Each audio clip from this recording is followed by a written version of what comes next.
Assalamualaikum, saya Siti Rabiatul Adawiyah akan membentangkan tajuk pelbagaian agama di dalam Malaysia. Sebelum itu, saya akan memulakan pembentangan saya dengan pengenalan. Malaysia merupakan sebuah negara yang mempunyai pelbagai agama seperti Islam, Hindu, Buddha dan juga Kristian. Pelbagai agama ini seiring dengan prinsip rukun negara yang pertama, yakni kepercayaan kepada Tuhan. Dalam Perlembagaan Persekutuan, perkara 3 dalam kurungan 1, agama Islam ialah agama persekutuan, tetapi agama-agama lain seperti Buddha, Hindu dan juga Kristian boleh diamalkan dengan damai di mana-mana bahagian persekutuan. Ini merupakan contoh agama-agama di dalam Malaysia. Yang pertama Islam, yang kedua Buddha, yang ketiga Hindu, yang keempat Kristian. Seterusnya agama Islam.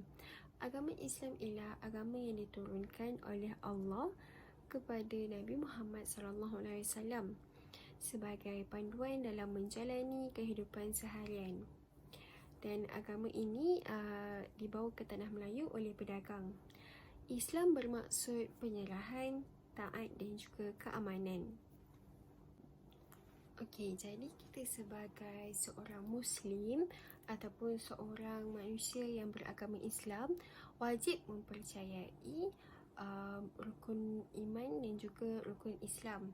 Jadi untuk rukun Islam kita ada 5. Yang pertama mengucap 2 kalimah syahadah, asyhadu an la ilaha illallah wa asyhadu anna Muhammadar Rasulullah.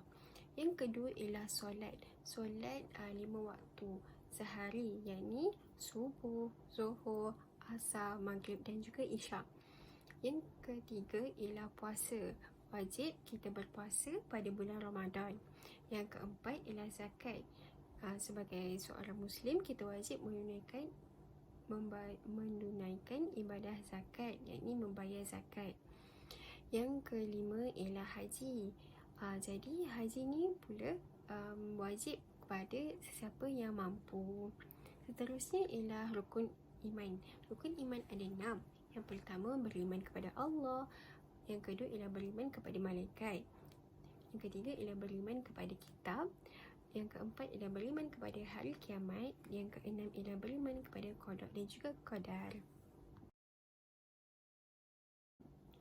Okey, jadi kita sebagai seorang Muslim ataupun seorang manusia yang beragama Islam wajib mempercayai rukun iman dan juga rukun Islam. Jadi untuk rukun Islam kita ada 5. Yang pertama mengucap 2 kalimah syahadah, asyhadu an la ilaha illallah wa asyhadu anna Muhammadar Rasulullah.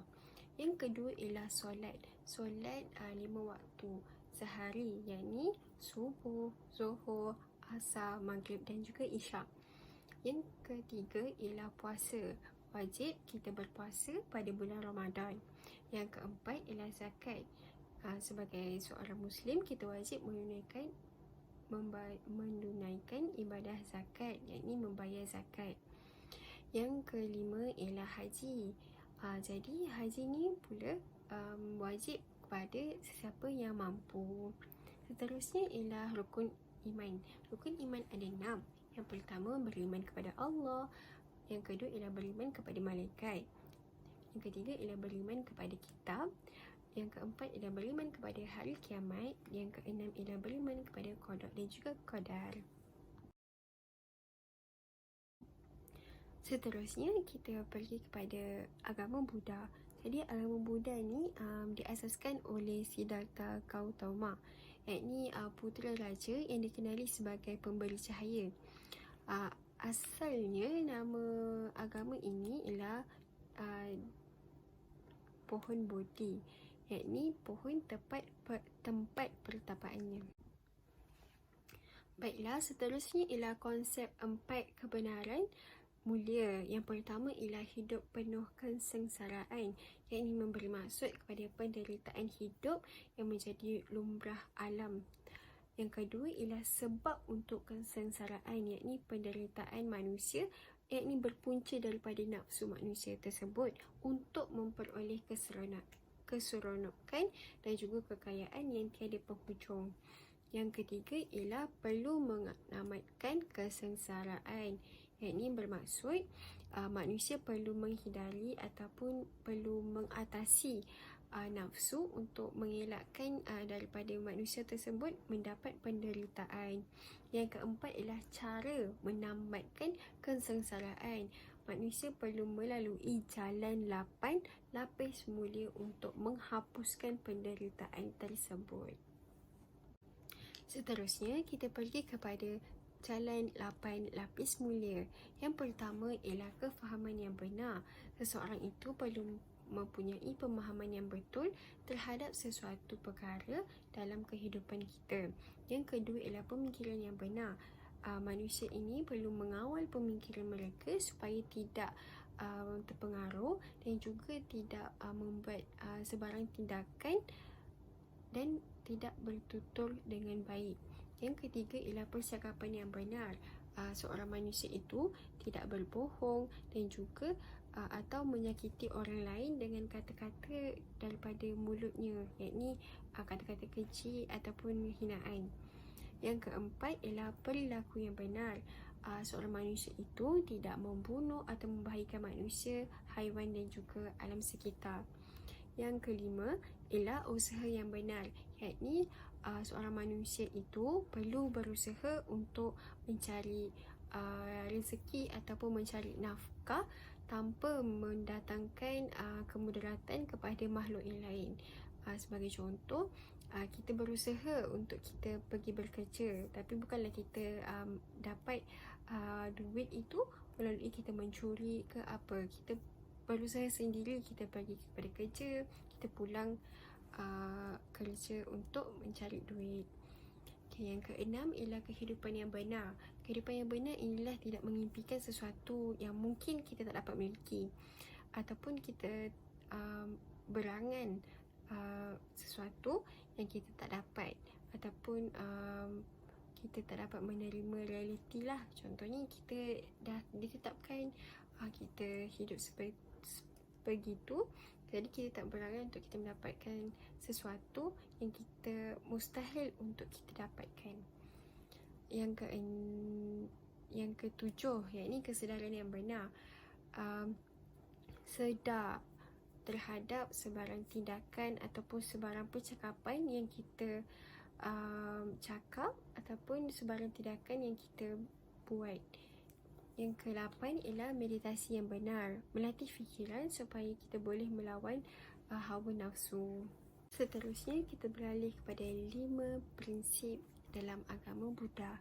Yang pertama ialah menahan diri daripada melakukan pembunuhan terhadap manusia dan juga binatang. Yang kedua ialah mencegah diri daripada mengambil sesuatu yang bukan kepunyaan kita, ataupun dengan kata lain iaitu mencuri. Yang ketiga ialah mengawal diri daripada melakukan ataupun mengamalkan kesalahan seksual. Yang keempat ialah menghalang diri daripada menipu ataupun berbohong. Yang kelima, melarang diri daripada mengambil bahan yang boleh memabukkan dan juga merosakkan diri seperti mengambil dadah dan juga meminum arak. Jadi itu sahaja untuk agama Buddha.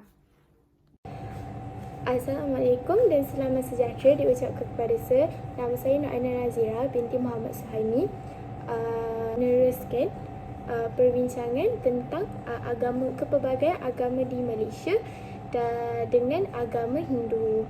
Okey, so untuk agama Hindu dalam bahasa Sanskrit, ajaran Hindu yang dikenali sebagai Sanatama Dharma yang juga bermaksud undang-undang abadi. So, agama Hindu ni tidak mempunyai sebarang kitab suci, tetapi ajaran Hindu ini terkandung dalam 4 kitab utama. Yang pertama ialah Rig Veda, yang kedua adalah Sama Veda, yang ketiga adalah Yajur Veda dan yang keempat adalah Atharva Veda. Agama Hindu juga terdiri daripada 3 dewa utama. Yang pertama adalah Brahma yang dikenali sebagai dewa pencipta. Yang kedua adalah Siva, which is dewa pemusnah, dan yang ketiga adalah Vishnu, Vishnu yang dikenali sebagai Dewa Pelindung. Okey, untuk konsep agama Hindu, Dharma, tugas dia adalah untuk tanggungjawab setiap insan. Okey, samsara pula adalah putaran berulang kelahiran, kehidupan, kematian dan juga kelahiran semula. Untuk karma adalah perbuatan atau kelakuan seseorang semasa hidup akan menentukan kehidupannya bila akhirat nanti. Okey, untuk matlamat utama para penganut ajaran Hindu ini ialah untuk mencapai moksha, iaitu mencapai kesempurnaan kesedaran kerohanian dan terlepas daripada lingkaran kelahiran serta kematian. Seterusnya kita beralih kepada agama Kristian. Untuk agama Kristian pula, kita ada pengasas agama Kristian which is nama dia adalah Jesus Christ. So Bible merupakan kitab suci penganut agama Kristian. So Bible juga terbahagi kepada dua bahagian iaitu Perjanjian Lama dan juga Perjanjian Baru. Okey, agama Kristian ada 10 Commandments dan sifat serta perilaku Jesus Christ yang juga merupakan panduan utama untuk penganut Kristian.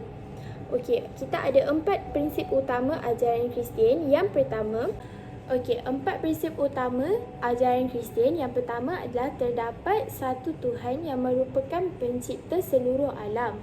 Yang kedua adalah berpegang kepada konsep Trinity, iaitu Tuhan itu adalah Bapa, Tuhan Anak dan juga Tuhan Roh Kudus. Yang ketiga adalah amalan Jesus hendaklah sentiasa diikuti. So, manusia mestilah mencintai Tuhan dan melayan semua orang secara adil serta hidup secara aman dan damai. Dengan itu, setiap orang akan diadili oleh Tuhan berasaskan tingkah lakunya di dunia sekarang. Okey, kita pergi kepada dua rukun utama untuk agama Kristian. Yang pertama adalah cintailah Tuhan dengan seluruh jiwa ragamu. Yang kedua adalah cintailah jiranmu seperti kamu mencintai diri sendiri. Okey, itu sahaja daripada saya dan kawan saya. Sekian, terima kasih.